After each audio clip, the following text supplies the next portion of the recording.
This is the letter O.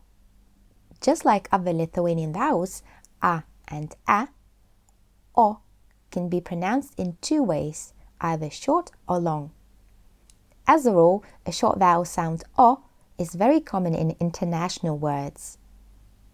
Code, kodas, kodas. Sport, sportas, sportas. Telephone, telefonas, telefonas. Balcony, bal-ko-nas, bal-ko-nas.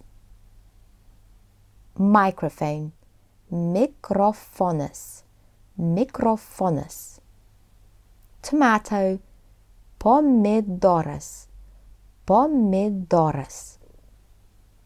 Robot, ro-bo-tas, ro-bo-tas. Copy, copia, copia. Calorie, caloria, caloria. Armchair, fotelis, fotelis.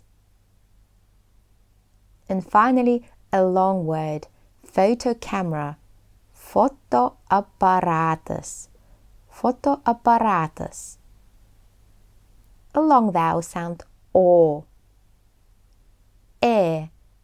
Oras, oras. Spider, voras, voras. Garden, sodas, sodas. Roof, stogas, stogas. Bed, lova, lova. Leg, koja, koja. Skirt, si-jo-nas, si-jo-nas. And finally, some exceptions with international words. Dollar, dólares, dólares. 1 million, millones, millones. So that's all for today on the letter O. I hope you found this short lesson useful. I've included the links to other relevant videos, and as usual, if you have any questions or comments, feel free to leave them in the comment section below. Bye for now. Ikke.